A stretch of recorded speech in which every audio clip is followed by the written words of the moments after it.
I think the Super Bowl is going to be between the Patriots and the Packers. To be honest with you. Oh, that's wrong. Pittsburgh would play Kansas City, and New England would get Houston. Oh, okay. Well, dude, um, New England's going to destroy New either. England's going to, I mean, they're in the Super Bowl, if you ask me. There ain't Oh, nobody for can beat sure. them. I Pittsburgh mean, could, but it would be an upset. it would be an upset. I mean, literally pretty much the only team that I feel like could beat the Patriots is the Steelers. Yeah, that's the only team. Well, And then hold on. The Chiefs are in that I conference too, wouldn't, right? I don't know. Dude, I don't know, man. Chiefs been They're a playing different pretty. team away from Arrowhead. You're right. They're a really different team, and they would have to go to New England. That's the thing is New England gets the home field advantage. One thing to watch for in the NFC is will the Cowboys choke again? I They don't. I don't know if. I don't think that the Cowboys. I think that the Packers would beat the Cowboys, but I don't. I wouldn't consider that choking just because. I don't know. I mean, you got Aaron Rodgers, veteran quarterback, versus a rookie, Dak Prescott, and a rookie. I forgot his name. Zeke Elliott. Yeah, a rookie Dak and a Well, rookie not only Zeke. that, the Packers lost to the Cowboys at home earlier this year, and so if you don't think they'd be a little motivated going into that game to get that one back, Yeah, that kind of adds to it. And another thing is the Cowboys played Dak for a series last week and then chose to sit him out. And I remember a few years ago, the Packers were 15-1, and they sat Aaron Rodgers out the same way in Week 17 and let Matt Flynn play. And then they had the bye week the next week, and then they played the Giants, and the Giants were coming off winning a wild card game, and you could tell the Packers had not played in 2 weeks, and they lost a lot of the rhythm that they had on offense. You might could see the yeah, same thing with the Cowboys having not played the guys for 2 weeks now, because yeah. when you take 2 weeks off, I mean that's hard to do to come back after taking 2 weeks off and not you lose the rhythm a little bit on offense. Plus, I think they've already began to lose a little bit of rhythm on offense. They haven't played as well Yeah. towards the end of the year on offense, so it'll be really interesting. Packers got to get through this weekend, but if they do, and then if the Giants win and they end up matching up with the Cowboys, they've beaten them twice this year, and they probably match up as well as anybody with the Cowboys. So, Yeah, definitely. if you're the Cowboys, you're rooting for the Lions to win on Saturday because Yeah, I'd rather play the Lions than play the Giants or the Packers right now if I'm the Cowboys.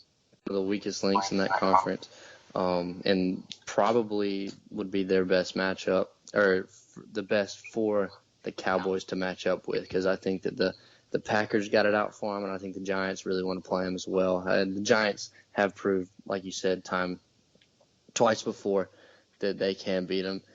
But I don't know how Cowboys are going to play. I'm interested to see that. Yeah, it'll be really interesting to see what they do after having a 2 week layoff. But before we end right here, I just want to ask you. I know you didn't really watch the fights, but I know you've probably seen it by now. How about Ronda Rousey getting whooped the way that she did?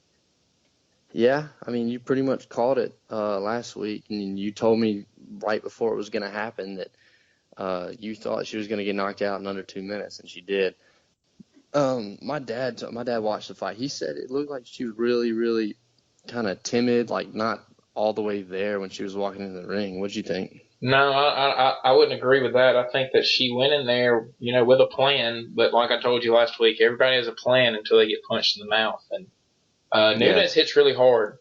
Nunes is the hardest hitting woman in the 135-pound division, and I think she stunned Ronda early. And Joe Rogan said this on his podcast the other day. When you get beat up the way she did by Holly Holm and then kicked in the neck, it's something about when you get kicked in that neck area and it cuts off your oxygen for a second. That's why she got knocked out. Your brain sometimes just doesn't recover the right way, and when you get hit, it shuts off because it doesn't want to go through that same deal again. And I think that when she got hit by Amanda Nunes, hit her with an overhand right within the first 10 seconds, her brain just kind of started to shut off, and she got wobbly, and Nunes just walked her down and just whooped her. I mean, it was kind of sad to see. I'm not a big Rousey fan, but you never want to see somebody who's been as dominant as she was and as great as she was get whooped like that. And it's now happened 2 fights in a row. And I said it last week. I think she's done. I don't think she fights again. She has nothing left to prove. It's kind of like you don't see Anderson Silva really fighting anymore because he has nothing left to prove. He's the greatest of all time, and everybody knows that. And coming back and losing would just kind of tarnish his legacy. And I think she's the same way. She has no reason to come back and possibly lose a third fight in a row. She has other opportunities, and I think that you're going to see her go and try to, take those other opportunities. Yeah, I think she's she's wanting to start a family and settle down and stuff. So, which I think is a good idea, especially after all the big things that's been happening the past few years and the way she has taken the losses that she's had. Even they were really bad losses, and she's taken them really, really hard. And I think she just kind of maybe needs to back away from the sport and kind of resettle her head and kind of get her mind straight, get her thoughts straight, and just move on with life. I think that's pretty much all that's left for her to do. Yeah, she's been great. She's been dominant. She got women into the UFC, which is the best thing ever that Dana White could have done because it has, it's worked. Women's fight, her fights were huge. Now Amanda Nunes fights are going to be huge because everybody knows who she is. And I think what you're going to see happen is Holly Holm is now fighting for the 145-pound inaugural 145-pound women's title in February. And if she wins, I could see Nunes bumping up to 145 pounds and taking on Holly Holm to possibly become a two-weight champ, the way Conor McGregor did. So it's going to be really interesting to see what happens. That would be a huge fight because you would have the striker that Holly Holm is against Amanda Nunes, and you know what kind of beast she is after she's now taken apart Ronda Rousey and Miesha Tate in the past 6 months. So it will be really interesting to see what goes on there. The co-main event that night, Cody Garbrandt and Dominic Cruz, I said it on the podcast last week that it was going to be the fight of the night, and it definitely was. It delivered, and Garbrandt came away with a victory and upset Dominic Cruz to become the new men's UFC bantamweight champion. And he made Dominic Cruz look bad in the fight, knocked him down, I think 4 times, and it was just a really good fight, though. Cruz kept getting back up, and afterwards he handled the loss really well with the media. And he kind of was an example of how you should handle a loss. It's kind of how Conor handled his loss to Nate. And Cruz was able to handle it really well, but that definitely was the fight of the night on Friday night. And, it was a good card to end off the year. And now we don't have another one until February when Holly Holm fights for the 145-pound belt. That card's not very good. If you ask me, it's in Brooklyn. And it's just it's kind of a dud card, but we'll see what they end up doing with UFC 209. I know that's going to be a huge fight card in Las Vegas. You might see Nate Diaz on it, which would be huge for a lot of people. Everybody wants to get the Diaz brothers on 209 because they're from Stockton, whose area code is 209. So it's going to be interesting to see what they do there, but. Some rumors that Conor McGregor might be fighting Tyron Woodley for the 170-pound strap. There's some rumors that Conor McGregor may be going to Russia to fight Khabib Nurmagomedov to defend his 155-pound belt. So it's going to be really interesting to see what goes on there. I think it's now official that Conor McGregor is definitely the biggest star in the UFC because I don't think you're going to see Ronda anymore. And, wherever he is, the money is. So going to be really interesting to see what they do with Conor McGregor. Do you think that I know he got his boxing license? No, he's not boxing. Do what? He's not boxing. I think it's just him kind of giving the middle finger to the UFC and saying that he can go do what he wants because he's been demanding that the owners fly out to Dublin and,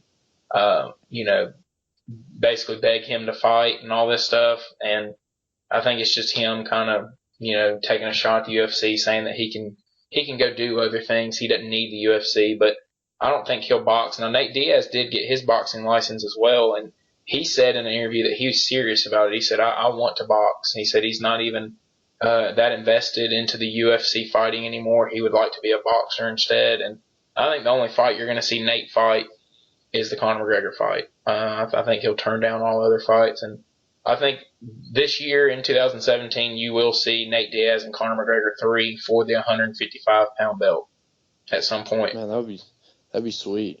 Yeah, it'd be a huge fight. I definitely look forward to it. I hope they would do it in the summer. Before football season. I think that'd be the best time for him to fight. Because as big as 205 was, it was still in the middle of football season. And I know a lot of people were watching Michigan and Iowa that night instead of watching Conor McGregor fight, people that aren't huge UFC fans. So I would like to see that fight in the summer in August again like they did this past year. But that fight definitely needs to happen. The fans want to see it. So I think it'll end up happening. But I think that about does it for us, man. We're starting to run out of time. So I enjoyed it. Glad to have Alabama in the national championship next week. And I look forward to that game. I look forward to the NFL this weekend. It's going to be fun. So I enjoyed it, man. Yeah, man. Good time. All right. Well, we will see you guys next week.